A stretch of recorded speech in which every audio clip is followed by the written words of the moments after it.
Assalamualaikum warahmatullahi wabarakatuh. Aduh, selamat sore Medan. Ya, di sore yang berhujan ini ya. Sore yang mendung disertai hujan. Ya, saking tadi kerasnya deras. Saking kerasnya bocor kan. Bocor ya. Nggak jelas pengolahan gedung ini. Kita sedikit agak terlambat tadi ya. Kebetulan ada siaran juga. Sebelum ini ada siaran langsung ngopi sore. Makanya kita dari tim salah satu partai ya. Partai ini wakil ketua komisi di DPRD Sumut. Bicara soal minyak goreng. Minyak goreng ya. Iya. Baik Bang, langsung saja ini karena waktu kita cukup singkat. Ya. Ini ada apa yang pertama Bang? Ya, yang pertama dari berita yang paling hangat sebenarnya satu bulan terakhir dan juga ditunggu-tunggu oleh netizen ya, terkait dengan kerangkeng maut. Kerangkeng maut. Wah, ini Bupati Langkat ya. Langkat nonaktif terbit rencana. Nah, tadi siang Polda Sumut sudah menetapkan dan kemudian menahan secara resmi. Jadi sudah pakai baju orange itu. Baju merah. Tadi merah bajunya. Oh, ini merah. Orange suka PK ya. Bapaknya ya. Ada juga maling yang maling selop pun ada yang pakai baju orange. Jadi setelah ditahan 8 orang tersangka, termasuk juga anak daripada bupati ya, Dewa Prangin. Ya. Ini dia ditahan karena diduga terlibat secara langsung, dan LPSK menyebutnya sebagai pihak yang paling kejam paling galak ya, paling berdarah dingin. Iya. Jadi yang mukul-mukul pakai selang nih kayaknya dia nih. Iya, sama pukul martil. Kan ada laporan LPSK bahwasannya korban jari. Hingga disebutkan ada yang putus. Sampai putus? Iya, itu laporan LPSK, bukan pandi-pandi yang kita. Iya. Tuh Bang, jadi kemarin ada desakan dari LPSK juga. Jadi mungkin penahanan ini berkat dorongan LPSK. Karena LPSK bilang kalau Polda Sumut tidak menahan tersangka ini, Polda Sumut bisa dapat rekor muri. Rekor muri. Iya. Sebagai? Karena membiarkan tersangka tidak ditahan. Cukup lama ya. Tapi Pak Kapolda membuktikan membuktikan keberaniannya. Pak Kapolda tidak mau diatur dan diintervensi oleh pihak-pihak tertentu, diduga komplotan OKP ya. Ya kan, karena Pak Terbit kan juga ketua betul. OKP begitu. Jadi yang 8 orang yang Algojo kerangkeng ini gantian di kerangkeng sekarang ya. Betul. Ini ada videonya, coba kita lihat.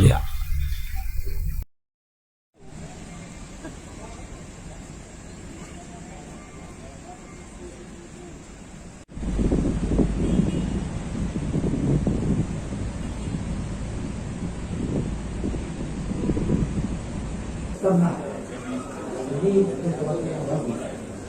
Kami pun hasil progres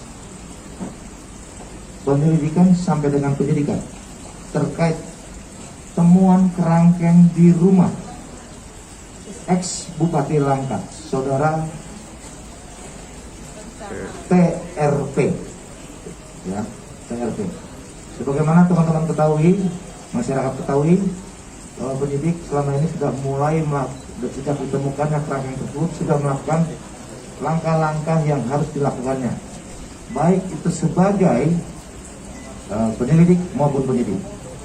Dan terakhir langkahnya adalah teman-teman penyidik sudah menetapkan 9 orang tersangka dan termasuk juga saudara TRP yang bertanggung jawab terhadap tempat ditemukannya kerangkeng tersebut, dan kita persangkakan selaku pihak yang bertanggung jawab atas tindak pidana yang kita temukan selama proses kegiatan yang terjadi di kerangkeng tersebut. Teman-teman sekalian, kasus ini sebagaimana saya sampaikan cukup lama dan kita bekerja bersama-sama dengan didukung teman-teman Komnas HAM dan LPSK.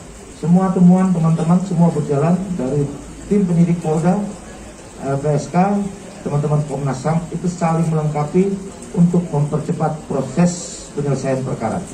Dan alhamdulillah teman-teman sekalian, sampai dengan hari ini tadi kami kabarkan kepada beliau-beliau Pak, dari Kompolnas, dari Komnas HAM dan LPSK bahwa terhitung sejak tadi malam 8 orang tersangka yang sudah ditetapkan, baik itu perannya selaku orang yang turut serta terjadinya tindak pidana mengakibatkan orang meninggal terkait dengan tindak pidana perdagangan orang. Itu sejak terhitung tadi malam penyidik sudah menetapkan dan melakukan setelah melaksanakan gelar perkara, melaksanakan penahanan kepada 8 orang tersebut di hutan Polda Sumatera Utara selama 20 hari ke depan. Dan ini artinya saya tadi sampaikan kepada penyidik, waktu sudah mulai berjalan. Karena argo kita harus menyelesaikan sesuai dengan tepat waktu, meskipun masih ada hal-hal mungkin lainnya yang belum bisa kita temukan, selesaikan penemuannya. Sebagaimana informasi yang disampaikan teman-teman Komnas HAM dan LPSK, kita sepakat tadi dalam rapat ini juga bahwa ini kita harus utamakan menyelesaikan perkara utamanya, bahwa yang lain informasi bisa kita terima sambil berjalan dan menuntaskan perkara pokok ini. Dan tidak menutup kemungkinan kami juga menerima masukan dari masyarakat. Selain Komnas HAM dan LPSK, masih ada informasi yang belum, silakan, karena kita masih menangani perkara ini. Meskipun itu nanti kita sudah melimpahkan perkara ini ke jaksa penuntut umum dan pengadilan. Saya terima kasih. Ini adalah salah satu bentuk transparansi kita kepada masyarakat dan bentuk sebuah akuntabilitas dan kerjasama yang bagus untuk kita lakukan dalam menuntaskan kasus-kasus seperti ini. Itu dari saya, dan mungkin ada yang mau disampaikan dari Pak Komnas HAM dulu, Pak, atau dari teman-teman Komnas HAM dulu. Monggo. Ya, Pak.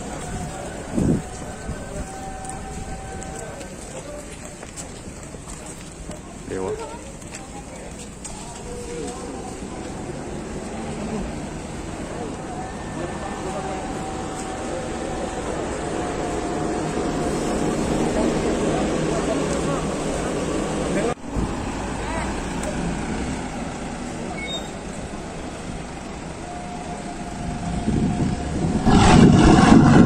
Nah, itu tadi video singkatnya ya Bang, soal Ya, penahanan keterangan dari Kapolda. 8 tersangka. Sebenarnya 9 tersangkanya termasuk Pak Bupatinya sendiri. Bapak Baginda Terbit Rencana. Nah, jadi Pak Terbit ikut dijadikan tersangka, namun karena sebagai pemilik tempat ya, Ya. dan dia mengetahui. ya, namun karena yang Pemeriksaannya bersangkutan- terpisah kan? Iya, dia di Terpisah. KPK. Dia di KPK diperiksa. Jadi karena dia diperiksa di KPK, ditahan di KPK, sehingga penahanannya pun juga ikut Iya. dipisah. Dan yang paling seru memang sebenarnya ini karena dari 8 tersangka ada anaknya begitu yang ikut nyusul. Tadi sempat ya diwawancarai oleh Kapolda. Siapa nama katanya? Dewa PA. Dewa PA. PA itu apa? Perangin-angin. Oh, jangan disingkat-singkat Le. Iya, iya. Sempat disenggak juga sama Iya, Kapolda. tapi habis itu Pak Kapolda kan jalan kemari. Habis itu dia balik lagi. Mungkin ada yang membisikkan sama dia. Ini anaknya gitu mungkin ya. Apa hubungan sama Pak Bupati katanya? Anaknya Pak. Oh, anaknya. Oke. Sehat ya. Tapi semua kau peninggalin aku katanya gitu. semua pun tadi ditanya sama Pak Kapolda, semua sehat kan? Sudah Oh, tes gitu. kesehatan, Saya semua. kira tadi Bukan cuma dia. Sehat bukan, ya gitu, bukan. gara-gara kau penting kata Kapolda kan. Cuma Kan tadi ya. membuat pusing perkara ini Iya, sebenarnya. betul.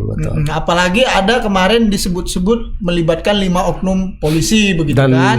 tentara Dan ya. 7 orang oknum TNI katanya Tapi begitu. itu Tapi kayaknya memang nggak ada belum ya? kabarnya. Belum ada ya. Gimana ya kita kalau Tapi sempat diperiksa kan? sempat Sempat yang ya? polisi Yang itu yang enggak. tentara Tidak. Oh, Wallahu alam bisawab. reporter kita Gitu. tahu nggak dia? Iya, mungkin kita langsung bisa tanya ke Bung Freddy. Halo Freddy. Iya. Halo Fred. Halo Bang. Ya, selamat sore Fred. Ini Bang. tadi kan hari ini ya resmi ditahan, tapi menurut informasi kabarnya sudah dari tengah malam kemarin mereka Subuh. Iya, subuh ya, subuh diamankan. Ini bagaimana ceritanya Fred? Ya, jadi Bang memang penahanan terhadap 8 tersangka ini dilakukan subuh-subuh. Jadi memang Halo, Freddy. Wah, ini sepertinya gangguan jaringan ya, ketika ingin melaporkan adanya keterlibatan oknum ya. Iya. Bung Freddy S. Ya, halo Fred. kameranya jungkir balik kayaknya. Iya. Itu dia. Hilang lagi. Ini memang kayaknya agak berat susah sinyalnya ya. Sinyalnya karena hujan-hujan itu. Ya, Fred? silakan lanjutkan, Fred. ya Bang, jadi memang betul Bang bahwa polisi itu melakukan penahanan terhadap 8 tersangka itu tersubuh-subuh ya, malam itu Jumat pagi itu, karena memang Kamis itu merupakan jadwal 8 tersangka itu wajib lapor gitu. Jadi kemarin itu memang mereka itu sudah sempat datang melakukan wajib lapor dari pagi sampai dengan sore. Nah begitu mereka pulang sampai ke Langkat jam 8 malam, mereka dihubungi, pengacaranya dihubungi dan disuruh membawa 8 tersangka itu ke Polda Sumut. Jadi setelah dari jam 10 malam itu pengacaranya mengumpulkan 8 tersangka dan dibawa ke Polda Sumut. Nah di situ mereka langsung ditahan oleh polisi Bang, dan mereka langsung dijebloskan ke penjara. Jadi gantian mereka yang diselangkan gitu, berarti mereka akan merasakan hal yang sama mungkin ya dari segi penahanan ya. Mudah-mudahan tidak disiksa sebagaimana perlakuan mereka begitu ya. Waduh, ini Freddy, kemarin ada indikasi dugaan keterlibatan 5 oknum polisi dan mereka sempat diperiksa. Bagaimana perkembangannya, Fred? Jadi tadi Kapolda mengatakan bahwa 5 oknum polisi itu sudah diperiksa. Beberapa di antaranya itu adalah tetangga dan saudara. Nah saat ini mereka itu sudah ditarik ke Polda Sumut, dan tadi Kapolda mengatakan bahwa mereka itu tidak terlibat langsung, tidak ada terlibat ya dalam penganiayaan, karena memang 2 atau 1 tadi itu katanya ajudan, dia itu peran menyuruh tahanan yang dikerangkeng itu untuk mencuci mobil. Dan ada 1 polisi juga itu yang merupakan tetangga dari Terbit, dan dia memang mengetahui karena sebelum dia jadi polisi dia juga sudah mengetahui bahwa di situ ada langsung manusia, begitu Pak. Ya, 1 orang ini kan suaminya ketua DPRD ya, ketua DPRD Langkat Sribana begitu ya, yang Pak Sitepu begitu ya. Nah, berkaitan dengan ini kan disebutkan Kapolda mengatakan bahwasannya 5 polisi ini tidak terlibat langsung, tapi mengetahui tidak melapor, itu seperti apa kira-kira? Apa tidak ada sanksinya? Ya, jadi Bang, saat ini sanksinya mereka sudah ditarik Polda Sumut. Sebenarnya ditarik itu sebenarnya secara itu bahasa halus ya, jika diapakan sebenarnya itu adalah dicopot dari jabatan lah. Sanksi administratif. Pembinaan lah ya. Oh, ini ditarik seperti Pak Kompolmis kemarin ya, pejabat Polres Batubara yang melakukan diduga perbuatan cabul ya. Ditarik juga ke Polda. Ditarik. Bahasanya bukan dicopot tapi ditarik begitu ya, ditarik-tarik. Dan tidak dikasih jabatan ya? Ya, mungkin ditahan kan di Propam. Iya. Ya, Bung Freddy. Halo Freddy. Bung Freddy langsung hilang kayaknya ketika ditanya soal masalah keterlibatan oknum ini ya. Iya, karena kita mau nanya lagi soal apa ya tadi, pemeriksaan terhadap adik dan istrinya ya, Sribana ya. Iya. Itu Bung Freddy sudah hadir kembali terkait dengan pemeriksaan terhadap adik dari Pak Bupati dan istrinya. Bagaimana, Fred? Perkembangannya bagaimana? Ya, jadi Bang, untuk istri Bupati Langkat, Rita Surbakti dan Sribana Prangenangan itu sampai sekarang masih berstatus sebagai saksi Bang. Jadi kita belum mengatakan belum ada mengarah kepada mereka, walaupun si Sribana ini disebut-sebut sebagai pengelola begitu. Tapi tadi polisi mengatakan bahwa mereka masih saksi, belum ditingkatkan menjadi tersangka statusnya begitu. Iya. Kapan rencana statusnya ditingkatkan kira-kira? Atau akan diperiksa kembali begitu, Fred? Karena kalau dibilang pengelola tentu saja bertanggung jawab kan secara langsung. tingkatannya lebih tinggi daripada bapak-bapak polisi itu tentu. yang sekedar mengetahui ya. Nah, ini kan sudah mengetahui tapi dia mengelola deh. Berarti dia lebih tahu secara jawab kan gitu. Apakah ada jadwal pemeriksaan lanjutan, Freddy, terhadap Ibu Sribana? Ya Bang, sejauh ini polisi belum ada menjadwalkan panggilan atau pemeriksaan kembali terhadap Sribana karena memang sejauh ini mereka sudah diperiksa sebanyak 2 kali. Jadi pada saat itu pertama pemeriksaan itu pada masih tingkat penyelidikan dan kemarin pada tingkat penyelidikan juga sudah diperiksa. Namun untuk yang terakhir ini pemeriksaan juga belum dijadwalkan, Bang. Baik, Fred. Terima kasih laporannya. Kami tunggu perkembangan lebih lanjut. Apakah akan ada tersangka baru kan? Tersangka baru. Nah, itu akan kita lihat. Ya, baik, terima kasih Freddy. Selamat sore, selamat bertugas kembali. Ya, itu tadi Bang laporan dari Freddy S ya. Iya, Freddy S. Kalau Freddy S itu teringat novel-novel zaman dulu itu ya. Yang viral kemarin Freddie Mercury ya. Freddy S. Sabto. Ya itu tadi laporan dari Freddy soal masalah kerangkeng manusia ya. Iya, ini netizen agak ngeri-ngeri sedap juga apanya ini. Komentarnya ada dari Kurnia. Syukurin katanya. Syukurin. Kemudian dari Surya Dharma, siksa aja lah bos. Surya Dharma mana? Ali, mantan menteri agama. masih dalam udah keluar ya. Kali kalau dia. Iya, orang yang bikin sengsara kayak gitu dibalas aja sama. Ya kita memang boleh saja mengutuk tindakan itu, tapi kita tidak boleh ikut serta menghakimi ada karena ada yang karena ada pihak berwajib yang memang punya hak untuk menangani itu begitu. Kalau kita ikut serta melakukan penghakiman, berarti kita sama aja. Itu maksud saya. Sama saja kita dengan mereka. Iya, artinya ya janganlah, kita cukup mendukung polisi dan mengawasi proses penyidikan itu lebih baik menurut saya. Timbang kita ikut baru kan. Iya, pastilah harus ada kan gitu. Bukan saya memaksa ya. Maksudnya melihat perjalanan kasus kan ada orang-orang yang bertanggung jawab, mengetahui dan bertanggung jawab ya, tidak sekedar mengetahui bahwa kerangkeng itu ada kan. Sama kayak narkoba kan, mengetahui tidak melaporkan itu kena dong.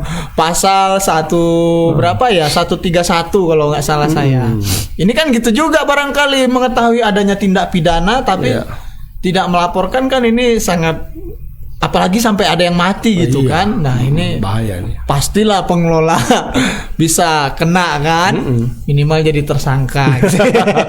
Ya itu yang pertama. Kita lanjut ke berita yang kedua. Yang kedua ini berita duka cita. Ada berita duka cita. Tadi pagi ya meninggal dunia legenda kayaknya ini. Legenda salah satu tokoh pemuda. Iya, tokoh bisa dibilang ini pinisepuhnya pemuda Pancasila ya di Sumatera Utara. Bapak Yan Paruhum Lubis atau yang biasa dikenal Ucok Majestic gitu. Beliau meninggal dunia sekira pukul berapa tadi? 9 ya.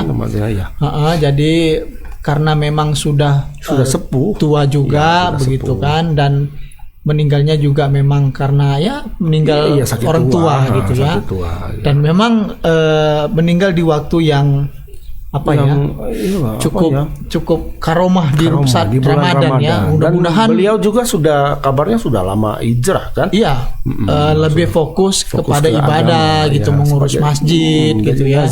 Nazir masjid. Ya, husnul khotimah kalau menurut kita. Tadi reporter kita sempat meliput ke pemakamannya di kawasan di Helvetia Tanjung Gusta. Ya, ada videonya, kita lihat dulu.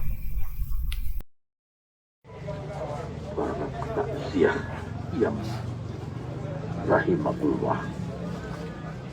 Kita bersyukur kepada Allah, berselawat kepada Rasulullah. Inna lillahi wa inna ilaihi raji'un. Izaza azalu milafisa. manusia yang hidup di dunia ini, kalau memang sudah waktunya, pasti satu detik pun kita tak bisa menghindari. Tetapi abang saya ini, saudara saya ini, menunggu dan meminta kepada Allah, dan pastinya ini adalah keputusan Allah. Beliau kembali kepada Allah pada bulan suci seperti ini, yang insya Allah bulan-bulan pengampunan dosa.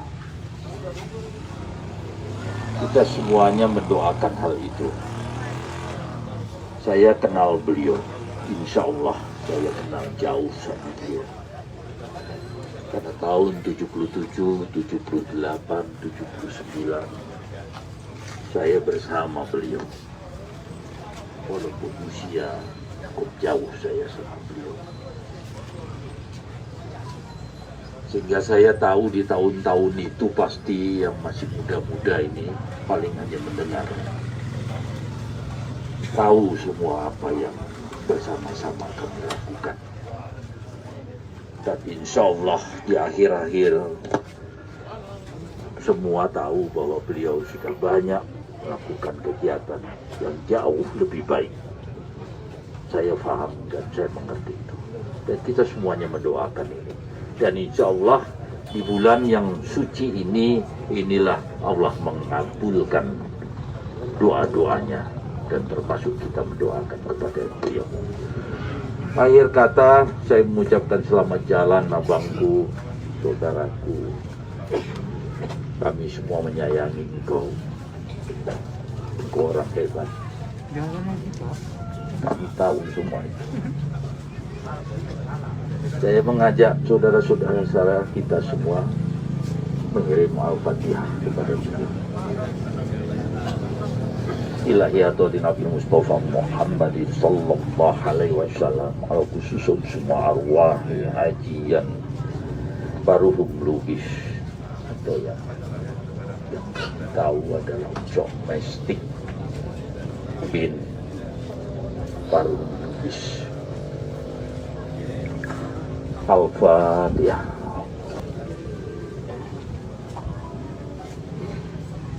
Selamat jalan saudaraku, selamat beristirahat. Insya Allah ampunan dosa menghampiri engkau. Wabillahi taufiq wal hidayah. Assalamualaikum warahmatullahi wabarakatuh. Ya itu Bang tadi video dari rumah duka ya. Kebetulan Pak Gubernur datang ke rumah duka begitu. Menyampaikan sepatah dua kata bela sungkawa begitu karena beliau juga tadi menyebutkan sudah lama kenal dengan almarhum Opung. Cok Mesket. Aku bilangnya Opung ya. Opung. Ya karena lettingan orang tua Abang juga ini ya kan? Opung pula. Oh gitu ya. Oh kakek ya. Jadi dulu cerita masa lalu mereka sama-sama di Pemuda Pancasila di awal-awal awal-awal berdirinya dulu di masa ketua pertama barangkali kalau nggak salah Effendi Nasution, Effendi Kling. Kemudian juga dengan Opungku Das Tagor Lubis sama ya ini sering dulu main-main nih sana, kenal sama mamaku. Iya. Ya mungkin kita langsung ke reporter kita Bang Pian. Alfian. Ya selamat sore Bung Pian. Selamat sore Bang Arai, Bang Ya, Agus. sepertinya di pinggir jalan ini posisi ya. Lagi berteduh Iya kan? Bang, di depan makam itu Majestic Bang. Di kawasan Sungai Deli ya? Sungai Deli ya? Iya Bang, ini Bang. Dekat Podomoro ya? Berarti masih satu satu kawasan lah dengan makam. Kalau mendiang almarhum Ketua Anwar Shah kan di depan sana. Ini barangkali di dekat SD itu ya? Iya Bang, di dekat SD Bang, depannya Bang. Satu kompleks? Enggak, beda. Ketua Awen di depan sana. ya? Oke. Ya, silakan Pian. Bagaimana tadi proses pemakamannya? Ya, baik Bang Arai, Bang Agus dan juga para tribun SD5. Ya, memang tadi kabar duka meliputi organisasi Pemuda Pancasila Sumatera Utara, yang mana salah satu tokohnya yang kerap disapa Uco Ajaib ini meninggal cukup usia di umur 88 tahun. Dia meninggalkan 4 orang anak dan 13 orang cucu. Tadi dia mengembuskan nafas terakhirnya sekitar pukul 9 pagi tadi karena mengalami banyak komplikasi keterangan para warga di situ karena sudah tua. Sudah lama sakit ya Pian ya? Ya, informasinya sudah lama sakit Bang, karena sudah beranjak di usia 90 juga Bang. Ya, tadi sudah ini, sepuh. Sudah sesepuh Bang. Tadi juga seusai sholat Jumat, Gubernur Edi Rahmayadi beserta rombongan sempat datang untuk melayat Bang sebelum jenazah ini dimakamkan ataupun disolatkan terlebih dahulu Bang. Edi Rahmayadi juga sempat tadi memanjatkan doa di depan keranda jenazah yang akan dibawa ke masjid untuk disolatkan. Ya, setelah acara doa tersebut, Edi Rahmayadi juga sempat mendatangi masjid untuk menyolatkan jenazah, namun dia tidak ikut ke pemakaman. Setelah habis asar tadi Bang, sholat jenazah pun dilaksanakan. Dan setelah itu langsung dibawa ke pemakaman Bang di Jalan Guru Pantipus ini Bang. Ya, tadi juga sempat setelah dikebumikan hujan langsung turun Bang dengan lebatnya, sehingga proses pemakaman juga berjalan cepat tadi Bang. Lalu di tengah hujan para keluarga dan kerabat langsung meninggalkan lokasi kuburan Bang. Tadi juga sempat berdoa Bang sedikit di tengah hujan, guyuran hujan Bang. Pian, Pak Edi Rahmayadi dalam sambutannya tadi di acara pelepasan jenazah itu sempat mengatakan beliau sudah kenal lama dengan almarhum. Itu bagaimana Pian? Ada penjelasan kira-kira itu mereka mereka hubungannya bagaimana dulu? Perkawanan, pertemanan atau bagaimana? Ya, tadi juga tadi Bang kita wawancarai Bang dengan sedikit Bang singkat ketika menuju ke masjid Bang, apakah memang gubernur ini mengenali bagaimana kenalnya dengan beliau ini. Gubernur mengatakan bahwasanya mereka memang sudah berteman lama Bang sejak tahun 77. Namun dia tidak menjelaskan Bang gimana pertemanan antara beliau ini dan almarhum Bang. Dia hanya menjelaskan bahwasanya dari tahun 77 mereka sudah saling kenal Bang. Baik. Ya baik Pian. Tapi tadi selama proses pemakaman tidak ada kendala ya? Tidak ada ya. Ya, tidak ada kendala Bang, tapi jarak dari rumah ke pemakaman lumayan cukup agak jauh ya. Dari Helvetia ke Patimpus ya. Para petinggi pemuda Pancasila sendiri ada yang terlihat hadir di lokasi kira-kira? Ya, untuk petingginya seperti Kodrat Shah tidak terlihat Bang di lokasi. Mungkin ada beberapa ketua-ketua cabang aja yang turun hadir Bang. Tapi ketua MPW ya kalau nggak salah itu tidak ada Bang, tidak hadir, tidak terlihat di lokasi pemakaman Bang. Termasuk ketua MPC Kota Medan sepertinya nggak ada ya? Siapa tuh? Rahmadiansyah. Tidak ada Bang. Baik, terima kasih Pian atas laporannya. Selamat sore, selamat bertugas kembali. Ya, selamat sore Bang, selamat bertugas kembali Bang. Ya itu tadi laporan singkat dari kita Pian Bang. Kehilangan satu ya, saya pribadi turut berbelasungkawa atas kepergian almarhum Yan Paruhum Lubis atau biasa disebut Opung Logistik. Ya, beliau ini sudah, kalau di Pemuda Pancasila itu jabatannya itu Pini Sepuh. Iya, Pini Sepuh. Ya, sudah di atasnya sepuh lagi. Ya, itu kalau karena paling sepuh. Kalau Dewan Suro ya. Kira-kira seperti itu ya. Penasehat. Iya. Baik, kita lanjut ke berita yang kedua. Kita ke berita ketiga, masih juga berita duka ini. Kelanjutan dari kasus dugaan Ya. Oh, ini yang kemarin dugaan ya penghilangan nyawa sendiri istilahnya ya. Diduga mengakhiri hidup lah ya. Hidupnya. Dan tadi pagi ketiga korban itu ibu dan 2 anak kembarnya sudah rencananya sudah dibawa ke pemakaman ya. Pemakaman di pemakaman elit di Taman Eden. Taman Eden, Desa Bangun Rejo, Tanjung Merawa.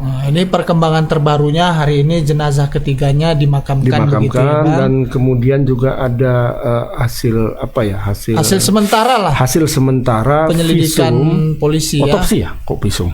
Otopsinya belum selesai, tapi hanya sudah ada penyelidikan sementara sudah diketahui bahwa di dalam minuman yang mereka minum itu yaitu kopi. Ada larutan kandungan sianida ya. Kalsium sianida namanya. Oh. Cairan berbahaya ini ya. Ini yang seperti campuran diminum siapa? Mirna.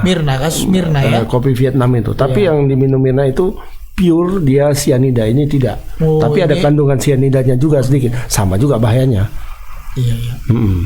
Ya mungkin kita langsung saja mungkin Bang Barat. Langsung saja lah ya ke reporter kita Indra Gunawan Sipahutar, karena waktu juga sudah sangat. Ya, kita ada acara lagi setelah ini. Mutiara Ramadan. Jadi kita langsung saja ke Indra Gunawan. Halo Indra. Ya Selamat Bang. sore Pak Indra. Sore. Bagaimana puasanya hari ini? Alhamdulillah.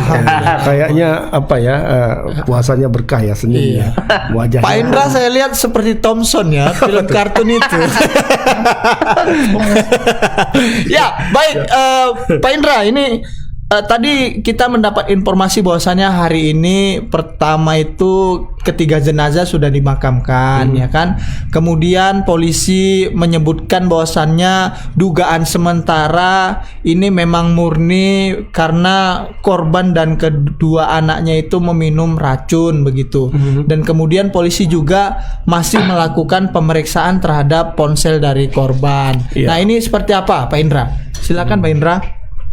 Ya Abang, jadi sampai saat ini itu kurang lebih hari kedua, ini pihak kepolisian sendiri belum bisa menyimpulkan secara pasti mengenai motif mengapa RDS ini tega melakukan perbuatan bunuh diri, termasuk dengan mengajak 2 orang anak kembarnya. Jadi sejauh ini tim kepolisian ini khususnya dari Satreskrim Polresta Deli Serdang sendiri ini sampai saat ini belum menerima hasil otopsi dari Rumah Sakit Bayangkara Medan, termasuk juga hasil pemeriksaan dari tim Lapor Polda Sumut. Jadi sejauh ini pihak kepolisian masih terus menunggu Bang, seperti itu.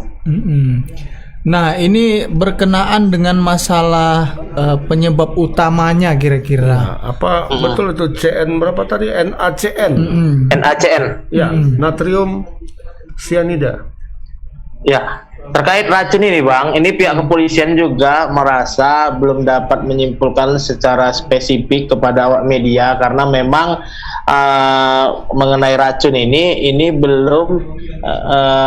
belum diterima hasilnya oleh tim, maksud saya belum ada hasil dari Rumah Sakit Bayangkara gitu Bang. Jadi sejauh ini pihak Polresta sendiri, khususnya tadi Kasat Reskrim menyebut setelah ada hasil dari rumah sakit dan juga tim lapor, baru kemudian bisa disampaikan lebih jauh. Kemudian kasus ini juga berjalan lamban memang karena saat ini pihak kepolisian juga belum bisa mendalami setiap keterangan yang dari suami yang dianggap ini merupakan saksi kunci dalam kasus ini gitu. Jadi pihak kepolisian ini berjanji setelah korban ini dimakamkan baru kemudian memanggil orang-orang yang dianggap mempunyai kaitan dengan kasus ini, termasuk salah satunya yang utama adalah suaminya. Berarti sampai sejauh ini belum ada keterangan apapun dari suami ya? Jadi masih sebatas kemarin pada saat hari pertama saja atau malam Rabu malam itu saja baru ketemu ada percakapan intens antara pihak kepolisian dengan suaminya, tapi belum dilakukan pertanyaan-pertanyaan mendalam termasuk terkait isu-isu yang beredar di lapangan gitu, Pak. Jadi saat ini polisi masih fokus ketika sudah ada hasil dari lapor dan hasil otopsi, kemudian disinkronkan apa yang sebenarnya terjadi, seperti itu, Bang. Isu-isu itu kira-kira apa saja, Ndra? Itu yang kita dengarkan yang pertama itu terkait dengan adanya isu kayak apa ya, will ya, wanita idaman lain, kemudian juga yang terakhir ada pertengkaran, kemudian ada juga kondisi fisik dan mental daripada anak kembar yang di apa ya dari hasil bayi tabung. Itu yang beredar di tengah masyarakat sekarang kan, dan betul, Bang. Jadi karena liar sepertinya. Itu belum ada apanya ya, belum ada konfirmasinya, jawabannya. Belum. Jadi, Bang, karena saat ini juga pihak keluarga ini begitu tertutup kepada awak media, jadi dengan sendirinya ini masyarakat juga berasumsi dan keterangan masyarakat ini dugaannya satu sama lain ini juga punya pendapat masing-masing. Jadi ini bisa dibilang asumsi, dan pihak kepolisian juga ini tidak mau mengomentari terkait isu-isu yang beredar. Jadi ketika nanti ini karena saat ini tim lapor juga sudah mengamankan ponsel RDS ini, ponsel ibu guru ini, jadi ada kemungkinan di situ nanti akan ada petunjuk terkait apa yang sebenarnya terjadi. Kalau masalah isu ini berbagai keterangan kita dapat di lapangan dan memang belum bisa dipertanggungjawabkan karena memang keterangan satu dengan yang lain ini masih belum mempunyai kecocokan. Jadi terkait anak ini ada yang mengatakan kondisi anak hanya laki-laki yang mempunyai masalah mental, ada yang menyebutkan soal perempuannya, baru kemudian ada yang menyebut kedua-duanya. Jadi ini keterangan ini masih liar, mengingat memang sampai sejauh ini masih kita sayangkan juga pihak keluarga juga belum mau terbuka kepada awak media. Mungkin ketika pihak keluarga mau memberikan penjelasan sedikit, ini mungkin satu persatu bisa membantahkan isu liar yang muncul di tengah-tengah masyarakat, seperti itu, Bang. Oke. Ya, baik Indra. Pak Indra. Mungkin barangkali nanti bisa kita tunggu kapan misalnya keluarga juga ingin atau punya waktu ya barangkali untuk meluruskan info-info liar yang beredar di lapangan sehingga tidak memunculkan tafsiran-tafsiran yang ambigu begitu ya. Betul. Ya, mungkin itu saja Pak Indra. Terima kasih banyak atas laporannya. Selamat sore, selamat menunaikan ibadah puasa, selamat berbuka. Selamat berbuka dan ya kayaknya udah siap-siap berbuka. Iya. di depannya udah ada makanan. Kayaknya. Bajunya PSDS ya. PSDS. Iya. Baik. Selamat sore Pak Indra. Ya, selamat sore. Ya. Baik. Ya, itu tadi laporan Pak Indra ya, Bang. Pak Indra ini kayak Thompson. Yang Thompson mana itu film kartun yang rambutnya hanya di sini saja. Oh, Thompson dan Thompson. Iya, Tintin. Bukan, ada Thompson.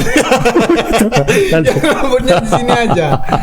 Ya, ini Pak Indra. Pak Indra ini memang legend juga. Wartawan paling lama yang masih terus di lapangan ya. Tapi kayak menikmati dia di lapangan. Enggak ditarik ke kantor dia enggan. Kayaknya dia satu-satunya wartawan yang ketika sepuh. Udah kayak apa ya, Pak Yan Parungkat ya, udah sepuh ya. Dia bisa apa? Saking ininya, bisa dia ketika PSDS berlatih di dalam dia ada di sana ya. Dia bisa mewawancari satu-satunya pemain satu-satu diwawancarai. Pemainnya sedang latihan. Iya, Pak Indra yang bisa ya. Dan pelatihnya nggak bisa marah. Berarti ini betul, wartawan betul katanya Tribun. Karena sudah bergerak ya di sana. Ya, itu baik, itu tiga berita yang kita bisa kami tadi. sampaikan. Itu pertama menyangkut masalah 8 tersangka kasus kerangkeng manusia yang kemudian akhirnya ditahan.